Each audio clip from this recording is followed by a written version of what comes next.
I will never forget the look in her eyes. Megan stood in our living room face, contorted with rage, screaming those words that finally woke me up. Do as I say or get lost. We had been together for 3 years and I thought I knew her. But in that moment, as she demanded access to my bank accounts after learning about my bonus, I saw someone I did not recognize.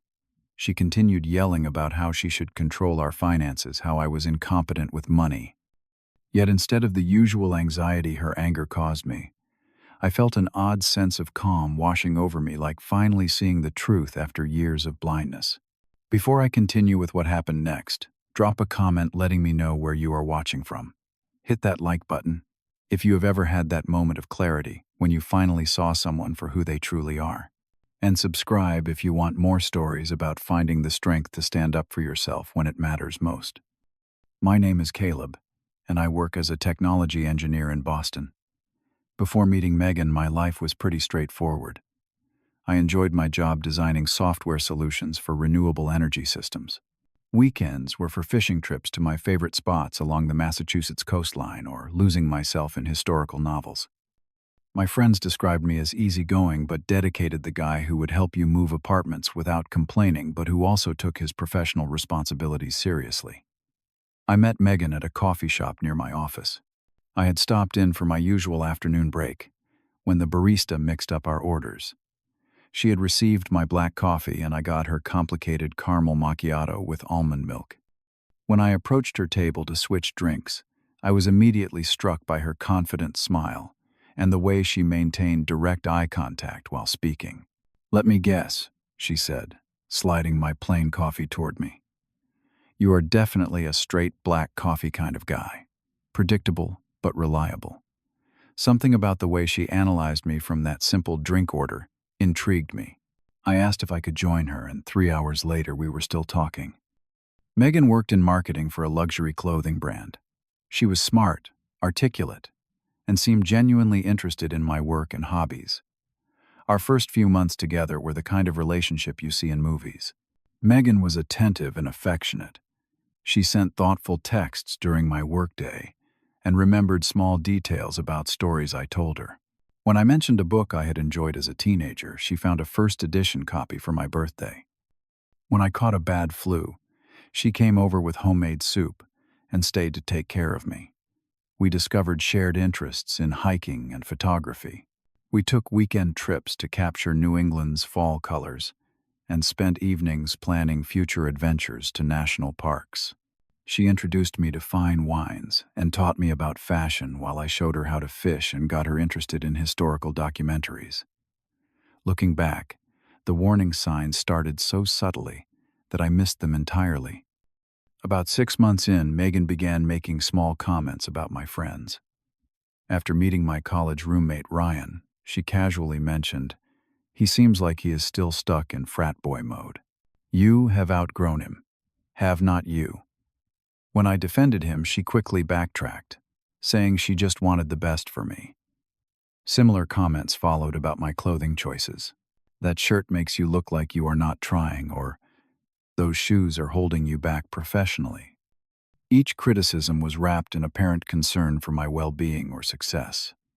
And because I valued her opinion and wanted to make her happy, I found myself gradually replacing my wardrobe. My fishing trips, once a weekend staple, became less frequent. "That lake is so dirty," she would say, "and you always smell like fish afterward." When I suggested she might enjoy coming along, she would wrinkle her nose and ask if we could do something more sophisticated instead. Phone calls with my parents, who lived in Michigan, shortened as Megan would find reasons why we needed to leave for dinner reservations or events. "Your mom talks so long about nothing," she would comment afterward. "It is sweet that you listen, but such a waste of your time." Each change happened so incrementally that I did not notice how much of myself I was giving up. Friends I had known for years became occasional text message exchanges. Family visits became rarer.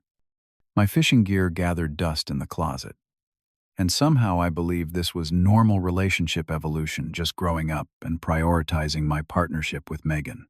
By our second anniversary, we had fallen into a rhythm where Megan made most decisions. Where we ate, who we spent time with, how we decorated the apartment I had owned before meeting her, but which now featured none of my original furniture or style. I told myself this was compromise, that relationships required sacrifice. In reality, I was the only one compromising, the only one sacrificing.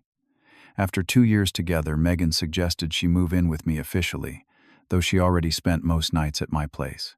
I agreed enthusiastically, believing this was the natural progression of our relationship. Within weeks of her officially moving in, she began questioning my financial decisions.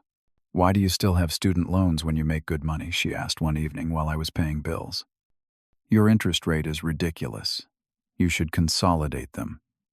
Her suggestion was reasonable, and I appreciated her financial knowledge. I looked into consolidation options and made the change, saving myself considerable money in the long run. This initial success gave her confidence to offer more financial advice, which gradually shifted from suggestions to criticisms. "I cannot believe you spent $70 on dinner with Ryan," she said after checking our shared calendar where I had noted meeting my friend. "That restaurant is overpriced for what they serve. You need to be more careful with our money." Our money. Though we maintained separate accounts, she had begun referring to my income as our money while keeping her own finances relatively private.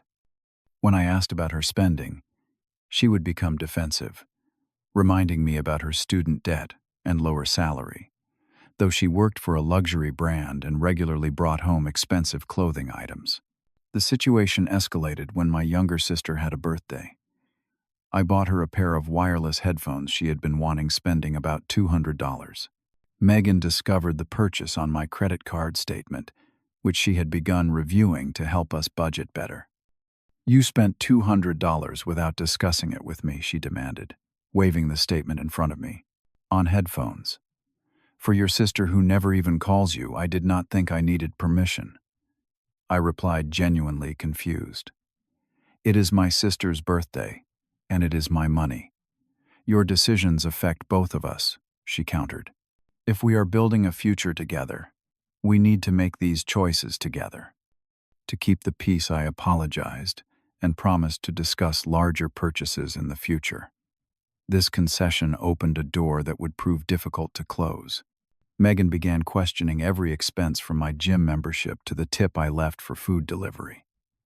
The scrutiny was exhausting, but I rationalized it as her being financially prudent. The turning point in my awareness came when I reconnected with my old friend Jake. We had lost touch, partly due to his overseas job assignment, and partly due to Megan's subtle discouragement of the friendship. He was back in Boston for a project, and we met for lunch. "Dude, what happened to you?" Jake asked bluntly after we caught up for a while. "You seem different. You keep checking your phone like you are afraid of missing a call, and you just asked if $20 was too much to spend on lunch." That is not the Caleb I know. His observation struck me hard. I had become so accustomed to Megan's monitoring that I was anticipating her questions about where I was and how much I had spent. Jake's outside perspective made me see how much my behavior had changed. For the first time, I began to question whether my relationship was truly healthy.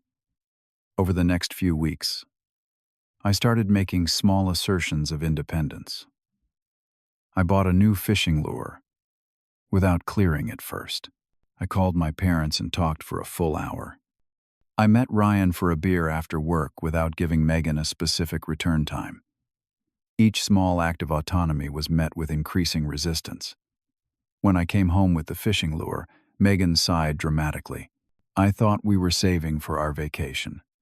But I guess your little hobby is more important than our time together." When I spent an hour on the phone with my parents, she was cold and distant afterward, making comments about how some people just take advantage of your good nature. The beer with Ryan triggered a more direct confrontation. I returned to find her sitting in the dark living room waiting. "Have fun with Ryan?" she asked, her voice dangerously quiet. "Yes, it was good to catch up," I replied, turning on a lamp. "I texted you twice, and you did not respond." I checked my phone and saw 2 messages sent just minutes apart.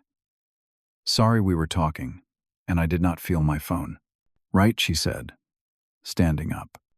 You were too busy complaining about me to your friend to notice your girlfriend might need you. The argument escalated from there, with Megan accusing me of neglecting her changing and not prioritizing our relationship. I apologized as I always did, and peace was temporarily restored. But something had shifted inside me. I began to see the pattern more clearly. This new awareness became impossible to ignore when I discovered Megan had been going through my phone. I had gotten up early for a bathroom break and returned to find her scrolling through my text messages while she thought I was asleep. When confronted, she turned the accusation around. "If you have nothing to hide, why does it matter?" she demanded. "The fact that you are upset about this shows you are keeping secrets from me." "It is not about secrets," I explained. "It is about privacy and trust. Would you be okay with me reading through your phone? My phone? Why would you need to see my phone unless you do not trust me?" The circular logic was maddening. That night I changed my phone passcode.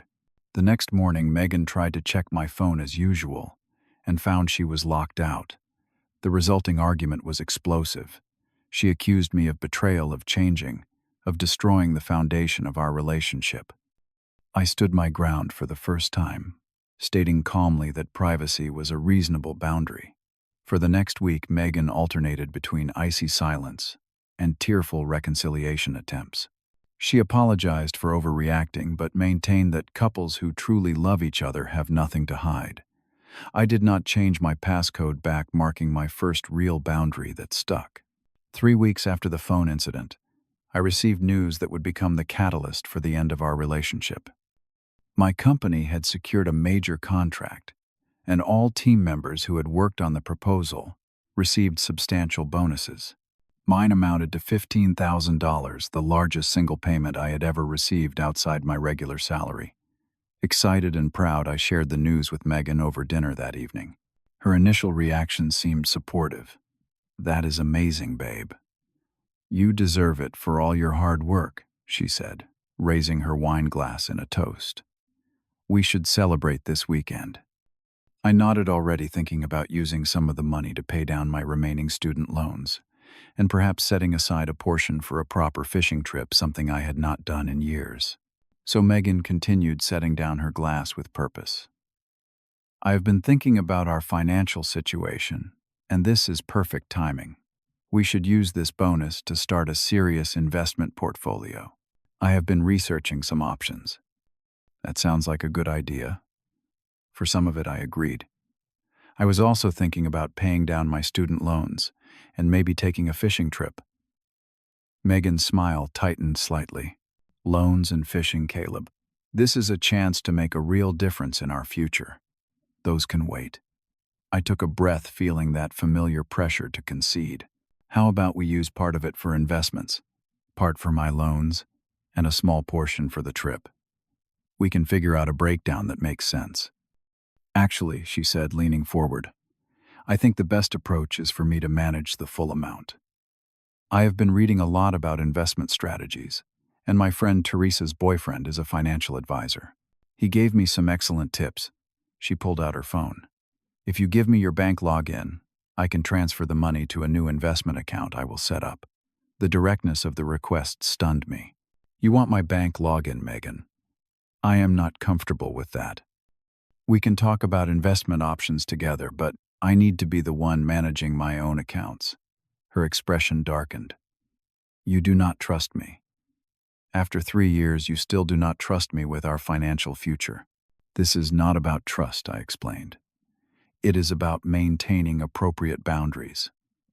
We do not even have joint accounts." "Because you have resisted that too," she exclaimed, her voice rising. "Every time I try to move us forward, you hold back.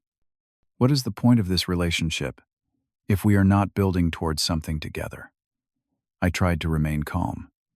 "We can build together without merging everything, Megan.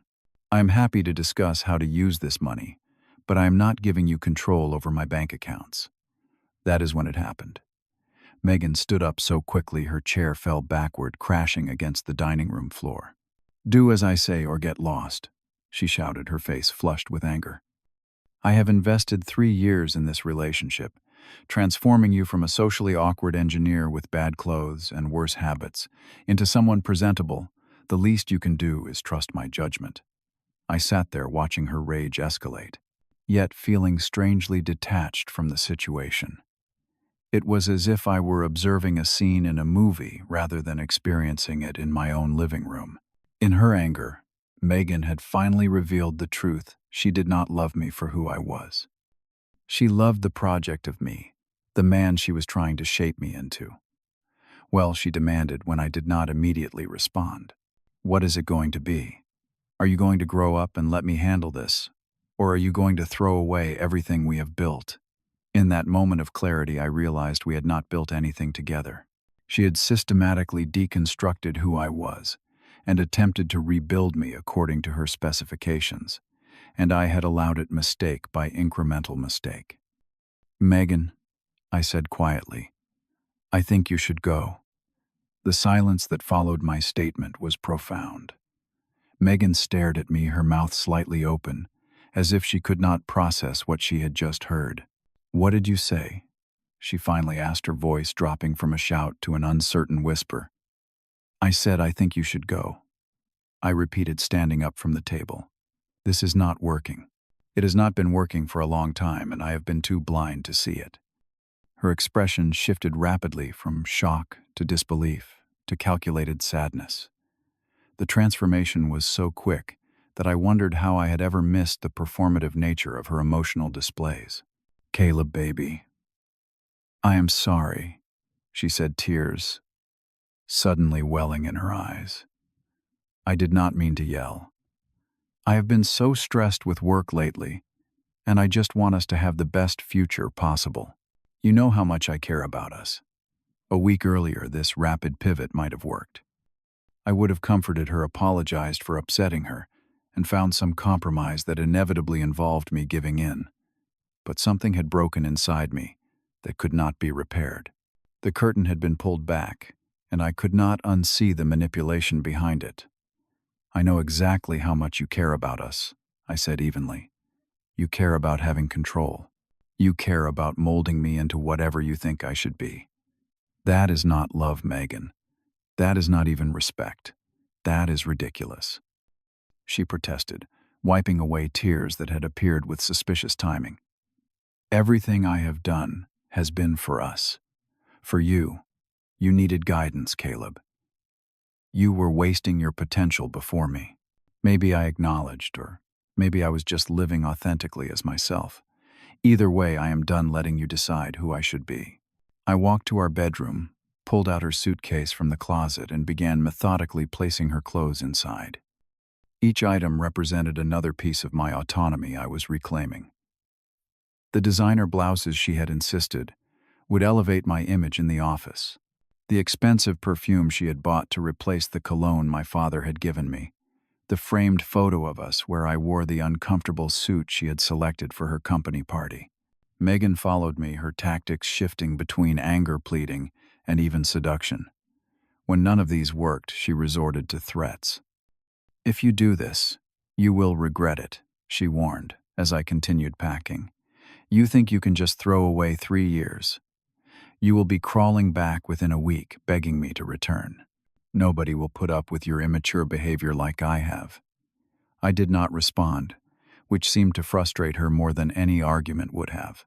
I simply continued collecting her belongings, moving from the bedroom to the bathroom, gathering her extensive collection of makeup and hair products.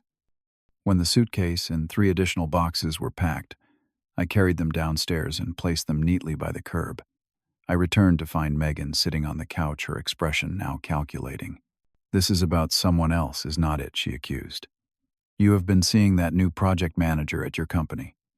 I saw how she texted you last week. There is no one else, Megan," I said, suddenly feeling exhausted. "This is about you and me, and the fact that we bring out the worst in each other. Or rather, you bring out the worst in me by trying to erase who I actually am." I took her coat from the hook by the door and held it out to her. "Your things are by the curb. I will have the locks changed tomorrow. Please leave your key." Something in my calm demeanor must have finally convinced her I was serious. She snatched the coat from my hands, her expression hardening. "You are making the biggest mistake of your life," she said, digging in her purse for her keychain and roughly removing my apartment key. She slapped it into my palm with unnecessary force. "When you realize that, do not expect me to be waiting. I would not dream of it," I replied, opening the door for her. After she left, I sent her a text with a photo of where her belongings were located, then immediately blocked her number. I also blocked her on all social media platforms and her email address. The swift digital amputation felt necessary, like applying a tourniquet to stop emotional bleeding. That night I called a locksmith who charged extra for the emergency service but changed my locks by 10 p.m. I slept more soundly than I had in months, despite the emotional turbulence of the day. It was as if my body recognized a toxin had been removed even before my mind could fully process what had happened. The peace was short-lived. The next morning my phone began ringing with calls from unknown numbers. When I answered the first one, Megan's voice came through, alternating between tearful apologies and vicious accusations. I hung up and blocked each new number as it appeared. By afternoon, she had enlisted mutual friends to reach out.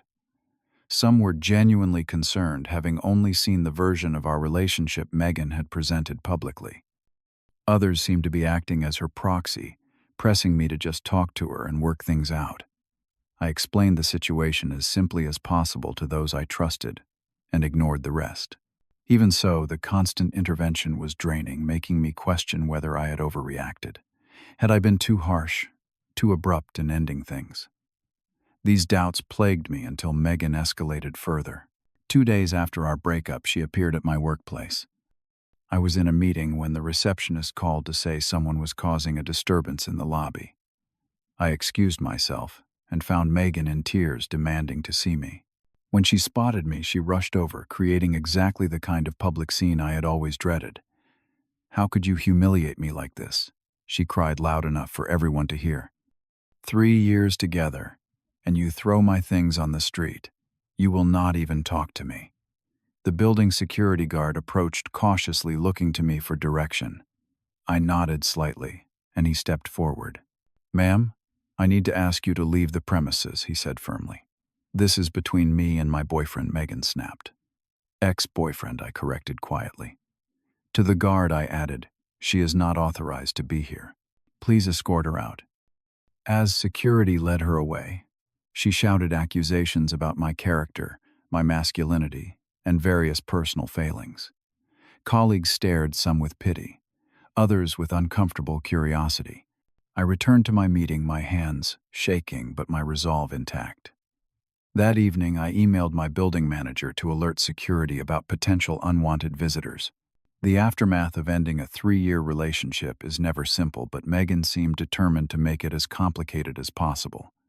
Within days, she had crafted a narrative for our mutual friends. I had betrayed her, possibly cheated on her, and cruelly discarded her without warning. Some believed her, immediately sending me angry messages or cutting contact altogether. Others seemed uncertain, reaching out to hear my side of the story. I chose not to engage in a public relations battle. Those who mattered would eventually see the truth, and those who readily believed the worst of me were not friends worth keeping. Still, the social fallout was painful. Invitations dwindled. Group chats fell silent. I found myself alone more often than I had been in years. 4 days after I had placed Megan's belongings by the curb, I received a text message from a number I did not recognize. "Caleb, this is Robert Miller, Megan's father. We need to talk about what happened with my daughter. Please call me when you can." My first instinct was to ignore it, assuming this was another avenue Megan was exploiting to reach me. But something about the formal tone made me hesitate. I had met Megan's parents only twice during brief visits. Her father had seemed like a serious, straightforward man, nothing like his dramatic daughter. After considering it for several hours, I called the number. "Mr. Miller, this is Caleb returning your call." "Caleb, thank you for calling back," he said, his voice grave. "I understand you have ended your relationship with Megan rather abruptly." I braced myself for accusations. "Yes, sir, I did. She says you threw her out without warning and have refused all communication. That does not sound like the young man I met last Christmas. I took a deep breath. With all due respect, Mr. Miller, there is more to the story than what Megan has told you. I expected as much, he replied, surprising me. Megan has a history of difficult relationship endings. Would you be willing to meet me for coffee tomorrow? I would appreciate hearing your perspective. Curiosity overcame my reservations, and I agreed to meet him at a cafe near my office. When I arrived the next day, Robert Miller was already seated with 2 coffees on the table. He stood to shake my hand, his expression somber but not hostile. I ordered black coffee for you. Megan mentioned that was your preference, he said as I sat down. Thank you, I replied, wondering what else Megan had shared with her father. After some awkward small talk about weather and traffic, Robert got to the point. Caleb, I owe you an apology, he said, folding his hands on the table. When Megan came home distraught, claiming you had suddenly turned cruel and controlling, I initially believed her. She can be very convincing when upset. But certain details did not align with what her mother and I observed of your character, or with patterns we have seen before. He paused, seeming to weigh his next words carefully. This is not the first time Megan has had a relationship end dramatically. In college, there were 2 serious boyfriends who suddenly became abusive or controlling in her telling, requiring her to make clean breaks. After college, a fiancé who allegedly changed completely once they were engaged. I sat in stunned silence as he continued. My wife and I have tried to get Megan to seek help for what her therapist once described as controlling tendencies and abandonment issues stemming from childhood experiences. But she always quits therapy when it begins to address these patterns. Why are you telling me this? I asked when he finished. Because I want you to know that what happened is not your fault, he said, meeting my eyes directly. And because I hope you might consider giving her another chance with proper professional support this time. She truly does care for you in her way. The conversation with Robert Miller lasted nearly 2 hours.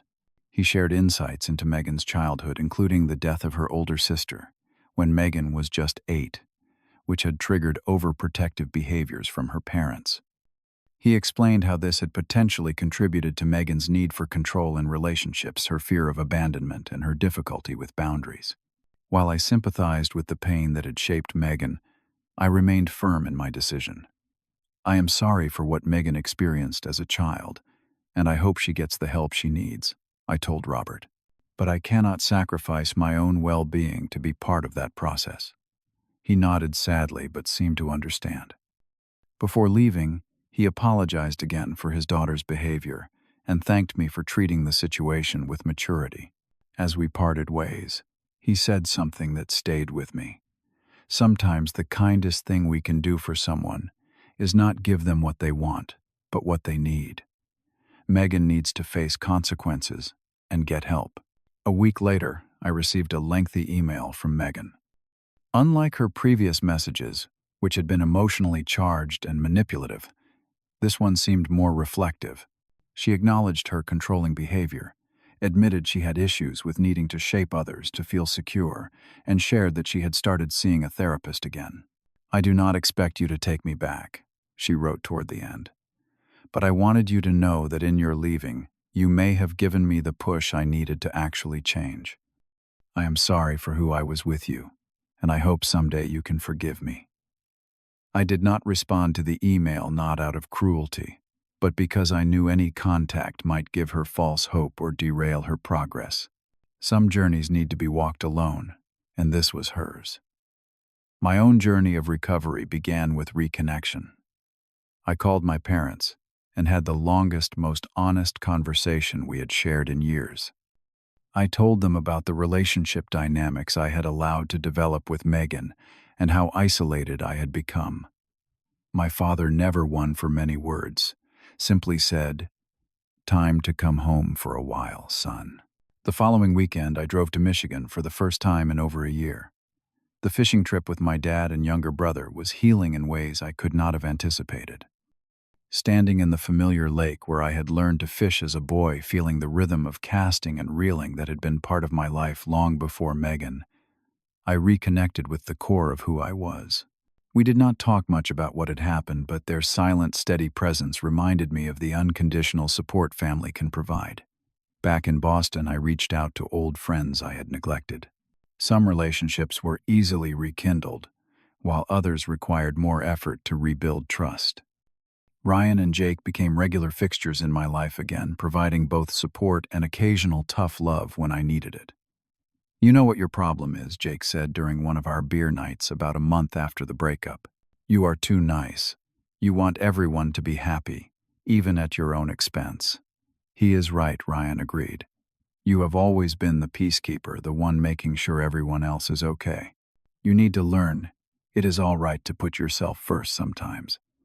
Their observation led me to seek out a support group for people recovering from controlling relationships. In those weekly meetings, I discovered I was far from alone in having missed the red flags. Men and women of all ages shared stories of partners who had isolated them, criticized them, and made them doubt their own perceptions. A phenomenon I learned was called gaslighting. Through these sessions, I began to understand the warning signs. I would never again ignore the gradual isolation from friends and family, the constant criticism disguised as helpful advice, the emotional punishment for independent choices, and the slow erosion of boundaries. I also explored my own patterns that had made me vulnerable, particularly my people-pleasing tendencies and desire to avoid conflict at all costs. Professionally, I threw myself into new projects, earning recognition that boosted my confidence. I used part of my bonus for a solo photography trip to Acadia National Park, reclaiming my love of nature and creative expression that had been suppressed during my relationship. The rest went toward paying off my student loans, a financial decision I made independently based on my own priorities. 6 months after the breakup, I felt like myself again, or perhaps more accurately, a stronger version of myself. I had rebuilt my social circle, rediscovered old passions, and developed new ones. I had learned to set and maintain boundaries in all relationships, not just romantic ones. And I had come to recognize that true love enhances who you are, rather than trying to fundamentally change you. The real test of my growth came unexpectedly. I was having dinner at a new restaurant when I saw Megan enter with a man I did not recognize. She looked different, more subdued in both her appearance and demeanor. When she noticed me, there was a moment of visible tension before she said something to her companion and walked over to my table. "Hello, Caleb," she said, her voice lacking the manipulative undertone I had become attuned to recognizing. "Hello, Megan," I replied calmly. "I just wanted to say in person what I wrote in my email. I am sorry for how I treated you, and I am working on my issues." She glanced back at the man waiting for her. "That is my cousin, by the way, not a date. He is in town visiting." I nodded, not feeling the need to ask for further explanations. "Anyway," she continued, "I wanted to thank you, oddly enough. If you had not stood your ground that night, I might never have faced my problems. My therapist says sometimes we need to hit bottom before we can start climbing back up. I hope things get better for you, Megan. I really do." She smiled sadly. "They already are." Slowly. "Take care of yourself, Caleb." As she walked away, I realized I felt no anger toward her, no lingering resentment or pain. What had once been a wound was now just a scar, a reminder of a difficult lesson learned. Today, I am in a new relationship with someone who appreciates me for exactly who I am. Sarah and I have clear boundaries and open communication. When we disagree, we discuss rather than demand. When one of us needs space, the other respects it without taking offense. It is a partnership in the truest sense, built on mutual respect and genuine acceptance. The most valuable lesson I learned from my experience with Megan is that true love is not about control or changing someone. It is about freedom and acceptance. Sometimes the strongest thing you can do in a relationship is not stay and fight, but recognize when it is time to walk away. What relationship boundaries do you consider non-negotiable? Leave your thoughts in the comments below. If this story resonated with you, please give it a like and subscribe to hear more journeys of self-discovery and personal growth. And if you know someone who might benefit from this message, share it with them. Thank you for listening. And remember, you deserve relationships that lift you up, not tear you down.